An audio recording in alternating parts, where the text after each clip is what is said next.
Hello नमस्कार, मी सायली तुमचे स्वागत करते पुन्हा एकदा नवीन व्हिडिओमध्ये।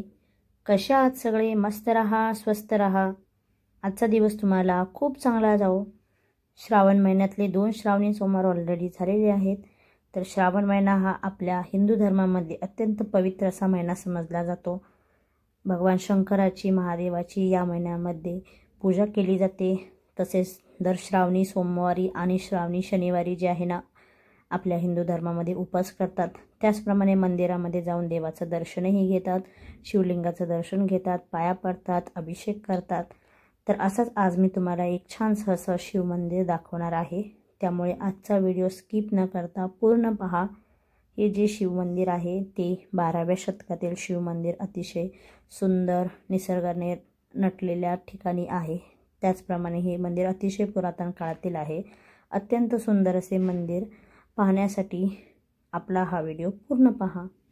तर सकाळी आम्ही लवकर निघालेलो होतो, नाश्ता केला, वडापाव खाल्ला रस्त्यामध्ये। त्यानंतर आम्ही कामशेतमधून निघालो। कामशेतमधून आपल्याला जायचं आहे जांभवली या ठिकाणी। तर जांभवलीमध्येच हे मंदिर आहे। पाहू शकता तुम्ही सगळीकडे जे आहे ना छानसा असा पाऊस पडतोय, रिमझिम पाऊस येतोय। त्याचप्रमाणे सगळीकडे जे आहे ना हिरवळ झालेली आहे। पावसामुळे जे आहे ना सगळीकडचं जे वातावरण आहे ना अत्यंत नयनरम्य आणि सुंदर असं वातावरण झालेलं आहे। तर हे असं वातावरण सगळ्यांनाच आवडतं आणि या अशा वातावरणामध्ये आम्ही निघालेलो होतो श्री क्षेत्र कोंडेश्वर येथे। तर गुगल मॅपवर जर तुम्ही श्री क्षेत्र कोंडेश्वर टाकलं, पण तुम्हाला कामशेत हे नक्की टाकायचं आहे, कारण श्री क्षेत्र कोंडेश्वर हे 3 ठिकाणी आहे। म्हणजे पण आपल्याला जे मंदिरात जायचं आहे ते मंदिर कामशेत येथे आहे। तर मंदिरापर्यंत पोहोचण्यासाठी तुम्ही गुगल मॅपचा यूज करू शकता। आम्ही पोहोचलेलो होतो, परंतु जे आहे ना आज रविवार असल्यामुळे 1 किलोमीटर मागेच, अर्धा 1 किलोमीटर मागे गाडी लावलेल्या होत्या। इथली जी ग्रामपंचायत आहे त्या प्रशासनाने इथं गाड्या ज्या आहे ना मागच थांबवलेल्या होत्या, कारण पुढे जास्त गर्दी होऊ नये यासाठी। मंदिराच्या जवळचा जो निमुळता रस्ता आहे, घाट रस्ता आहे, त्यामुळे तिथं गाड्या जास्त अलाउड नव्हत्या, म्हणून आम्ही मागं गाडी लावली आणि आम्ही पायपायच निघालो। साधारणतः 15-20 मिनिटात आम्ही पोहोचलो सुद्धा। अतिशय सुंदर असं डोंगरामध्ये वसलेलं हे 12व्या शतकातील मंदिर आहे। हे मंदिर अतिशय सुंदर आहे, तुम्ही नक्की विजिट करा। रविवार असल्यामुळे ना गर्दी ही अपेक्षित होती, म्हणून आम्ही लाईनीला लागलो होतो। आम्ही दर्शन घेतलं। मंदिराचा परिसर पाहण्यासारखा आहे आणि लवकरच आमचं दर्शन झालं। कुठलीही घाई नाही, गडबड नाही, काही नाही। इथले जे ट्रस्टचे जे लोक आहेत ते व्यवस्थित दर्शन करून घेतात तुमचं।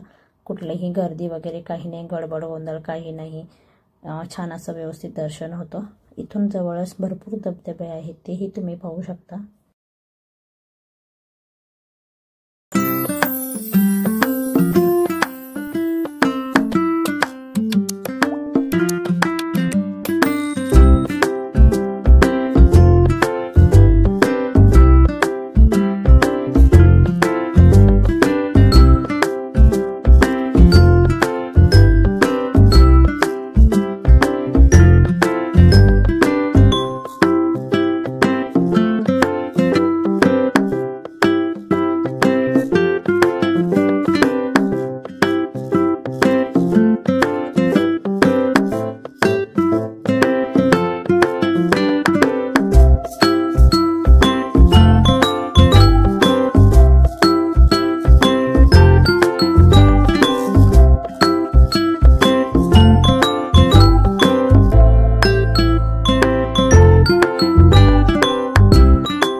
मेन आकर्षण जे आहे ना तो आहे हा धबधबा।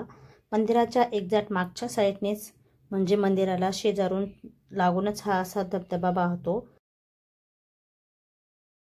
हा धबधबा जो आहे ना तो उंच डोंगर रांगांमधून वाहत येतो, त्यामुळे हा धबधबा जो आहे ना खाली नदीला जाऊन मिळतो। इथं जे आहे ना कुंडली नदी आहे आणि म्हणूनच ह्या तीर्थक्षेत्राचं नाव श्री क्षेत्र कुंडेश्वर असं आहे।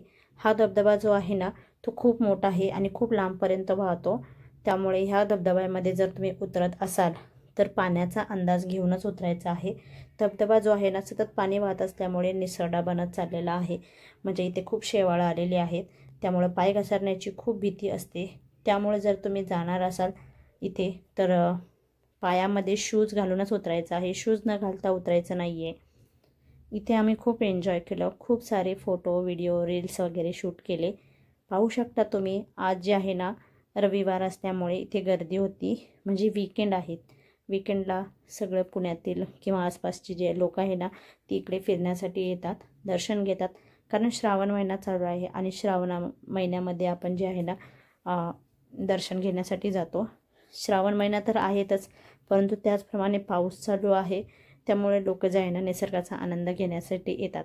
आणि जर तुम्हाला असा निसर्गाचा आनंद घ्यायचा असेल ना तर श्री क्षेत्र कुंडेश्वर हे अत्यंत चांगले ठिकाण आहे। फक्त तुम्हाला काळजी घ्यायची आहे, पावसाचा अंदाज घ्यायचा आहे। जर जास्त पाऊस असेल, धबधब्यातलं जे पाणी आहे ते गढूळ येत असेल तर अशा वेळी पाण्यात उतरायचं नाहीये। क्षेत्र कुंडेश्वर हे पाण्यासारखं आहेच, त्याचप्रमाणे इथूनच जवळ तुम्हाला खंडीही आहे। खंडीपासून तुम्हाला जे आहे ना भरपूर धबधबे लागतात।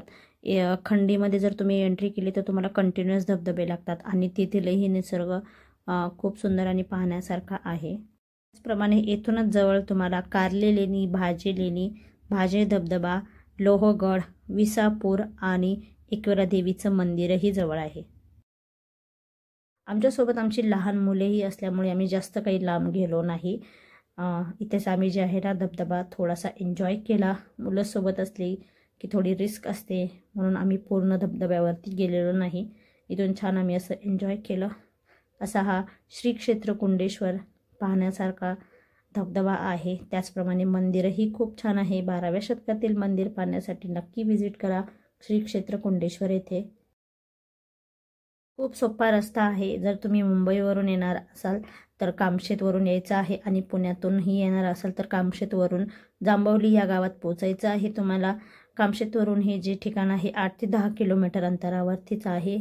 आणि जर तुम्हाला मार्ग सापडत नसेल तर गुगल मॅपवर तुम्ही श्री क्षेत्र कुंडेश्वर कामशेत किंवा जांभवली असं जरी टाकलं तरी तुम्हाला ह्या मंदिरापर्यंतचा जो रस्ता आहे तो गुगल मॅपवर दिसत जाईल। हे असं मंदिर नक्कीच पाहू शकता तुम्ही। आणि मुलेही आमची इथे खूप एन्जॉय करत होती। शिवांश, शार्वी, पाहू शकता तुम्ही मुलांना किती आनंद वाटत होता। पावसाळ्यातील अशी एक सुंदर अशी सहलीही नक्कीच झाली पाहिजे। असा हा श्री क्षेत्र कुंडेश्वरचा सुंदर नजारा पाहून आम्ही जे आहे ना अत्यंत खुश झालेलो होतो। खूप छान सुंदर असं ठिकाण आहे, तुम्हीही नक्की व्हिजिट करा।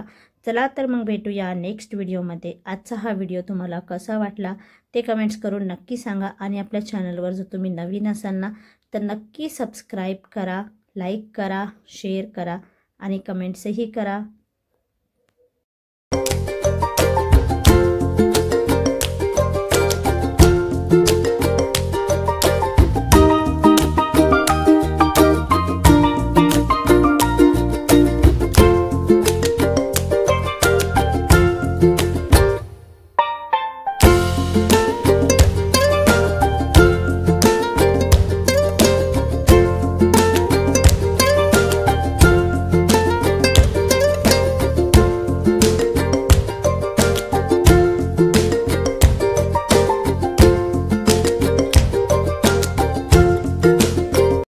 भिजून आल्यानंतर मुलांना खूप भूक लागलेली होती आणि मग आम्ही छानसा मस्त असा चहा घेतला आणि लहान मुलांना मक्याचं कणीस घेतलं, भाजलेलं, आणि आम्ही परतीच्या प्रवासाला निघालो, म्हणजे आम्ही घरी निघालो।